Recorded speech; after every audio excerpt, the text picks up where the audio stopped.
Hello, everyone, and welcome to another episode of John Matrix Talks Movies.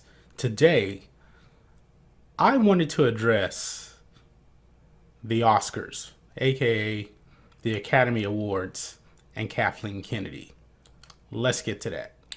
Thanks for joining me today. If you're new here to the channel, please hit subscribe to catch future content from me.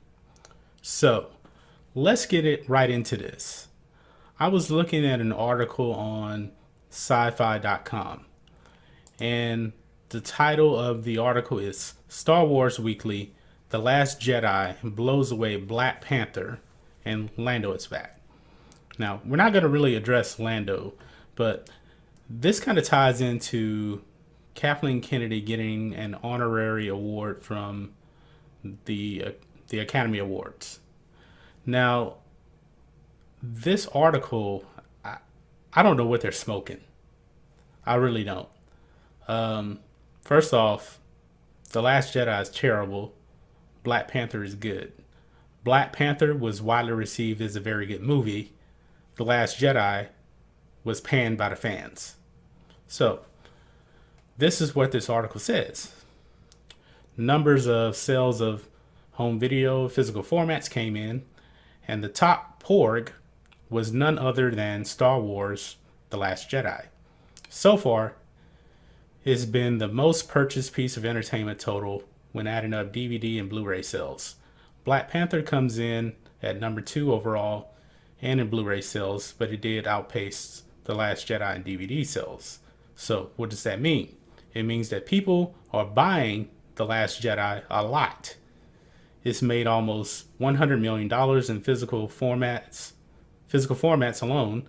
This doesn't count anyone who bought the film only digitally.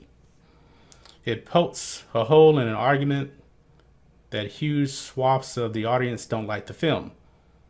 Chuck Wendig was shocked, I say. And it goes on to a tweet about Chuck Wendig. He tweets out, wow, geez, it's almost like it's a really good and popular movie that isn't as divisive as some ass-hated people want you to believe it is. Wow, whoa, huh. Okay.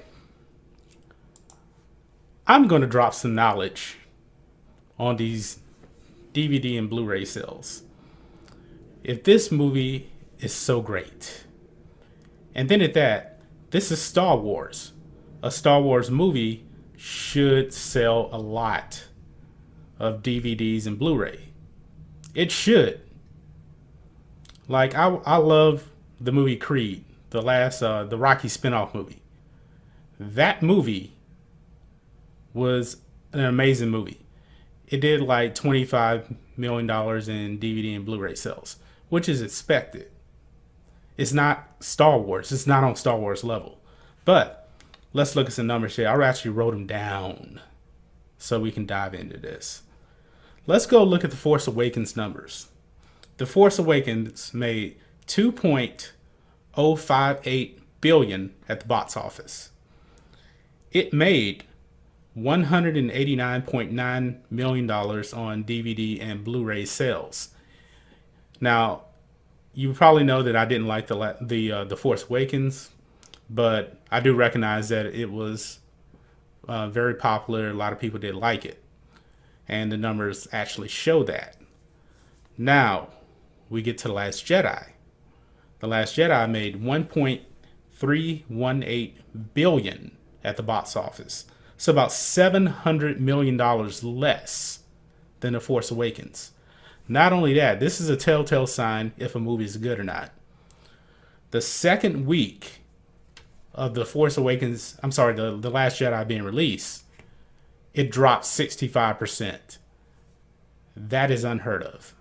That really, really is unheard of. Now, The Last Jedi on DVD and Blu-ray sales, this is the kicker. I told you that The Force Awakens made $189.9 million on DVD and Blu-ray sales. The Last Jedi has made $84.7 million on DVD and Blu-ray sales. That is about $105 million less than the Force Awakens. Think about that. So, what kind of success is that? I mean, The Last Jedi being the number one DVD of DVD and Blu-ray sales of 2018, that's not saying much. That's really not. It isn't. It should be leading in DVD and Blu-ray sales. I mean, it's a big budget movie. Every time a Star Wars movie comes out, it's going to have the biggest budget, the most marketing. It should drive DVD and Blu-ray sales. That does not make it a good movie. It just doesn't. And it goes on. It talks about Kelly Marie Tran. Then it talks about this honorary Oscar that Kathleen Kennedy is receiving. This I'm really going to jump in on. He goes on to say the Academy of Motion Picture Arts and Science announced it would give Lucasfilm president Kathleen Kennedy, the producer of the new era of Star Wars, as well as most of your childhood, is going to be honored alongside her husband with the Erin J. Thalberg Award at this year's Oscars. Now, I will say this.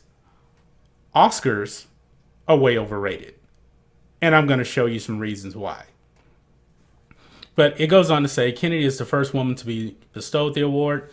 She's the second highest grossing producer of all time and has ushered in an incredible new era of Star Wars. Not bad for a woman that YouTube commentators are convinced is going to be fired at any moment for, well, who actually knows?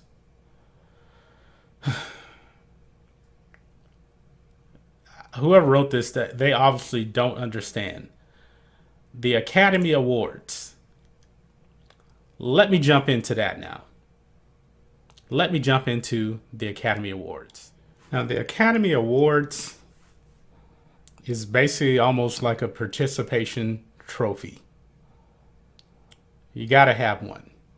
A good example is they gave The Lord of the Rings Return of the King Best Picture in 2003.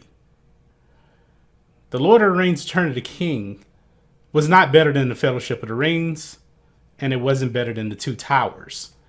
That was a makeup award for not giving Lord of the Rings Fellowship of the Ring Best Picture.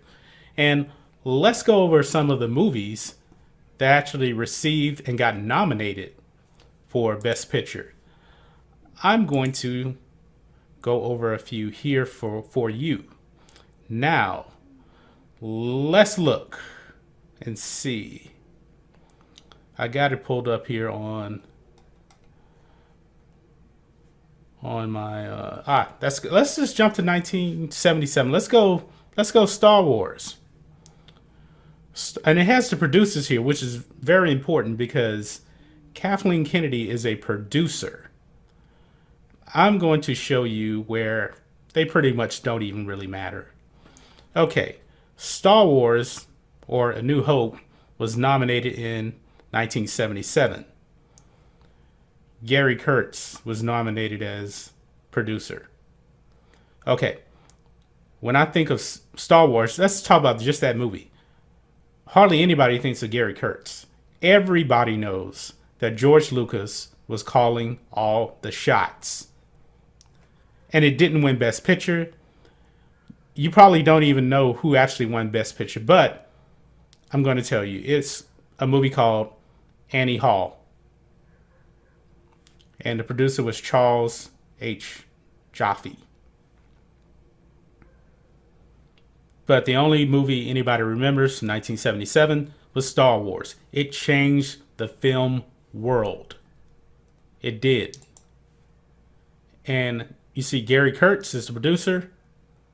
Nobody thinks of Gary Kurtz when it comes to that, because we all know that George Lucas, he wrote the script, he directed the movie, he called all the shots.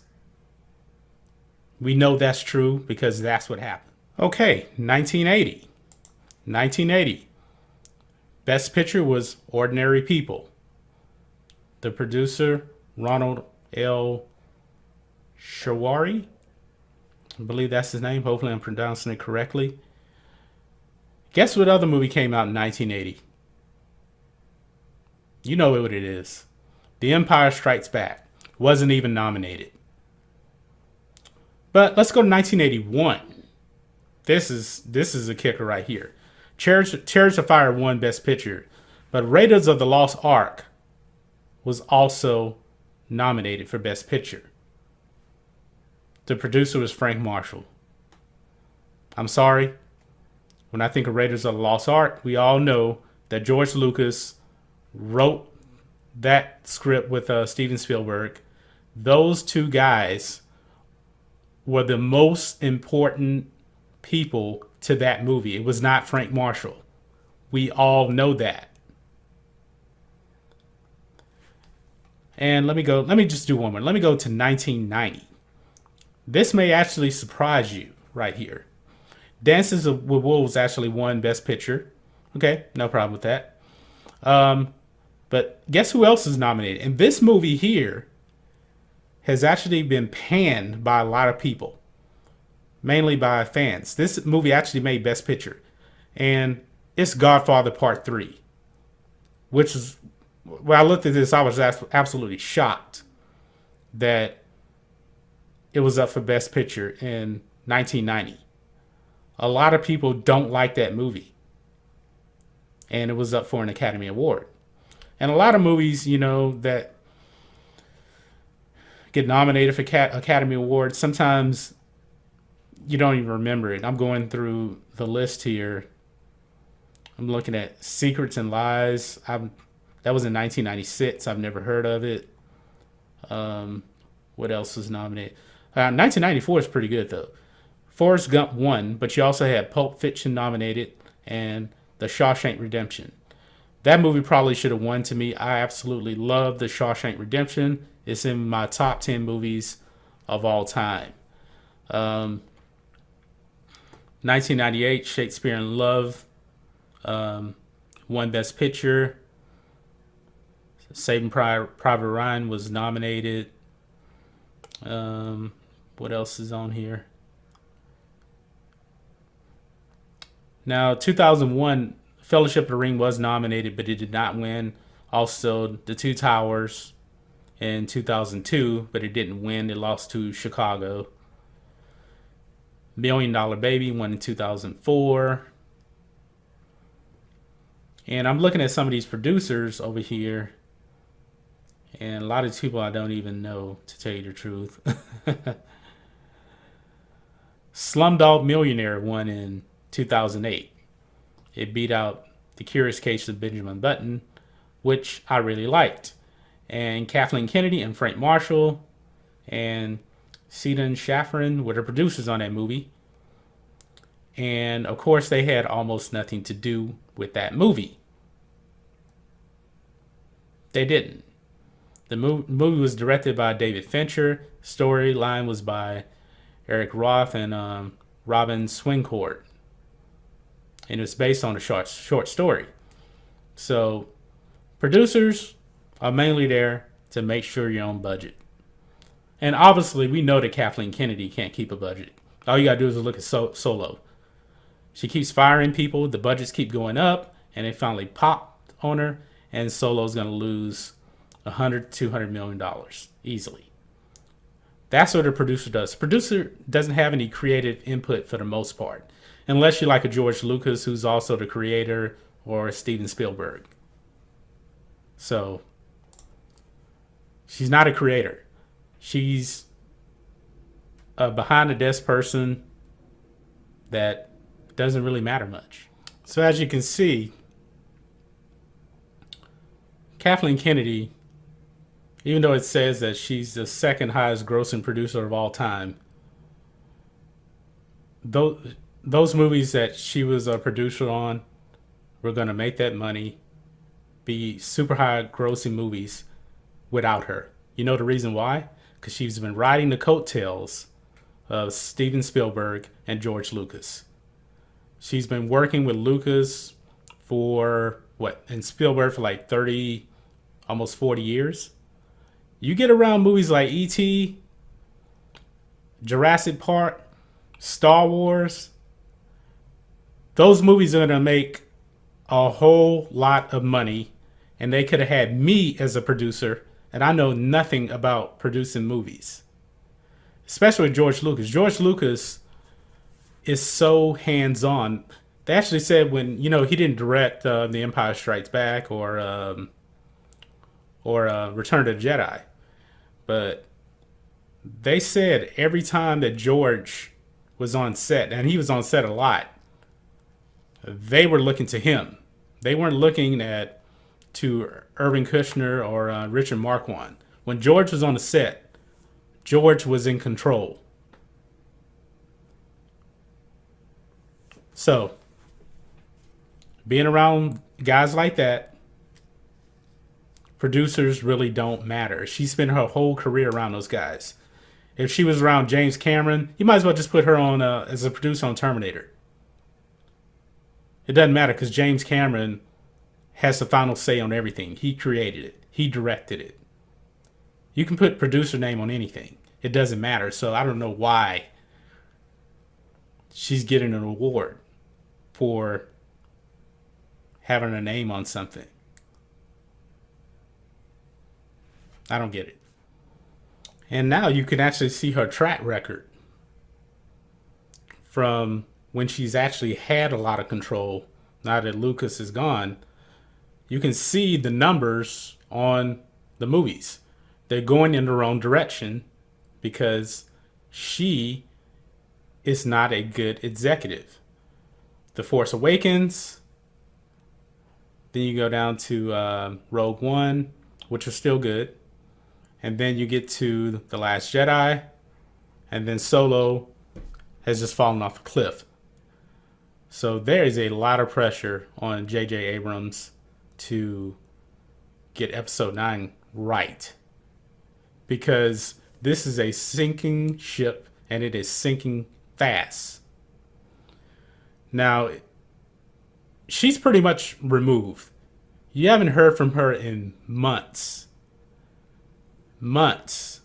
And she is supposed to be the president of Lucasfilm, and nobody has seen her pretty much since the beginning of the year. So what kind of a president of a company disappears? What were we in September, 9 months into the year already, and you've heard from her one time? One time. I really think that Disney has silenced her and that she is gone. This is the month of reckoning for her. The word is she would be gone